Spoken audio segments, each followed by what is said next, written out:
So I started this hobby about 7 years ago with a game called Bolt Action. Now, me starting with Bolt Action, I never felt like I had to buy models directly from a shop. I could buy them from any company and play wargames. Now, this is me through and through, as you know. I always try and find proxies or something that's cool, something that I really want to do. However, on this note, I was going to play at Nottingham at Games Workshop HQ with Pikle for his birthday. So I thought I'd best buy some Games Workshop models if I'm going there so I can play in their space. Now, can somebody explain to me why Games Workshop do these simple models in multiple bloody parts? There's no need for these snotlings to be in 2 and some 3 bits. And that pump wagon wasn't great nice to put together either. I mean, I get it. It's the manufacturing thing, it's cheap, it's on a sprue, but this is the one reason why I hate buying new models. I really don't like assembling models. All I want to do is paint what I've got and play with it.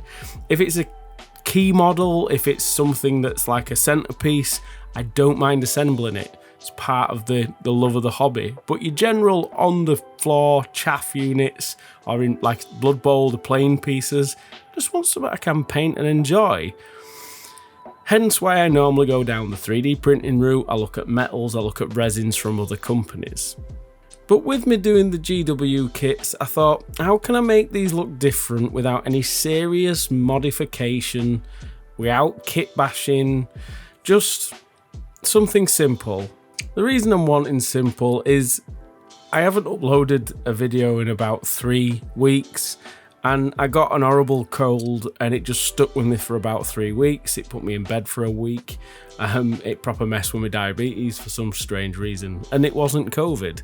I got tested twice. But with me being in this sort of up and down, sort of I'm able to do something, I'm not able to do something, I just wanted to keep myself occupied. We've all been in that sort of mood.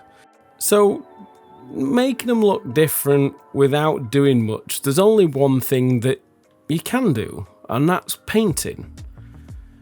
So I get them primed and I think, let's paint them not what people normally think.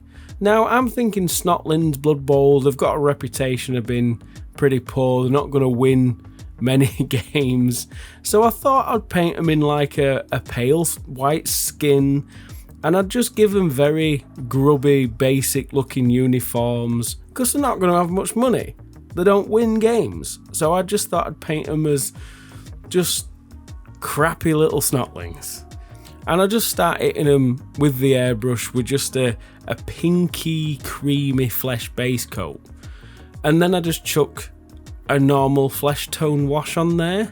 I want to paint these quick. I'm not feeling great. I just want to do something to take my mind off it, and I want to paint these in a couple of hours. And that's the best thing about the small skirmish games. If you enjoy them, you can just buy a box and paint them up in an evening, and it kind of went pretty quick. Just waiting for the wash to dry. It was very hot, so it dried pretty quickly. And then just an edge highlight with some very pale light flesh. I think it's from scale 75. And I'm heavily pouring it on, I'm not even watering it down, and just touching and painting in a very old way. Not something I'd advise, but it was just something I wanted to do, and I think I could make them look pretty good in no time at all. Relying on tools like contrast paint just for chucking some green socks or the uniform on there, and because I've been messy with my skin colour, it's gone over, so you're going to see that transition of colour underneath. But I'm not bothered because I want them to look a bit grubby and a bit messy. As I've said, they're not going to have the money to have nice uniforms, so it doesn't matter if they look a bit uneven and messy. What I didn't realise about painting a small little force like this is there's a lot of different models. It actually takes you a lot longer than you think because there's a lot of different poses. There's like mushrooms in the hands, they're tiny, so that added a lot of time. But I enjoyed it. And I actually got them all done in about 4.5 hours, which ain't bad for a little box set. And they're full of character. which Games Workshop don't have many models at the moment that are full of character. But these little buggers are cool. And my mood sort of changed. I'm happy that I bought them. I'm happy that I painted them a flesh colour. I'm happy that it made me feel a little bit better one afternoon when I was feeling a bit stronger. But then it did wipe me out for a couple of days after. Maybe I shouldn't have done it. But after all, I've got a nice little snotling team that I'm actually really happy with. I like models with character, and I've got that. And I've got that from Games Workshop. They're some of the only models that Games Workshop actually put that character into still. The orcs are going down a bit more of a serious look, and it's nice that these still have quite a classic vibe, and I really enjoyed painting them, and it is a very nice kit that I enjoyed from Games Workshop.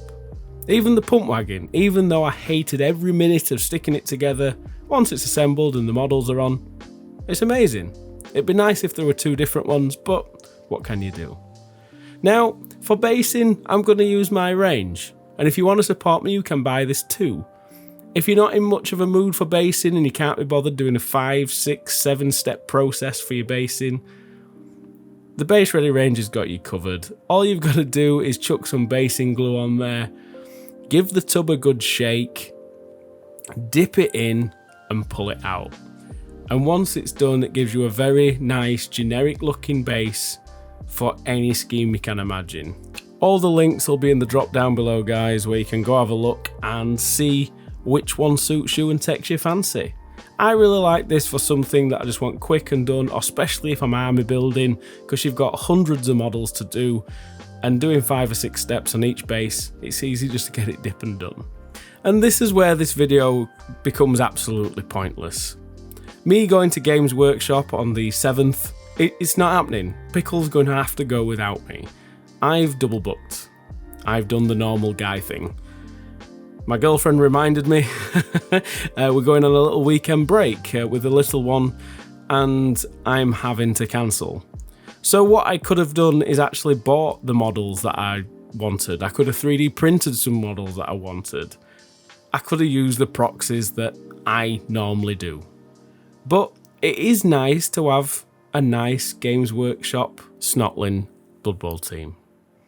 I hope you've liked this video, guys. But anyway, I'll catch you for the next one. Love, love, love.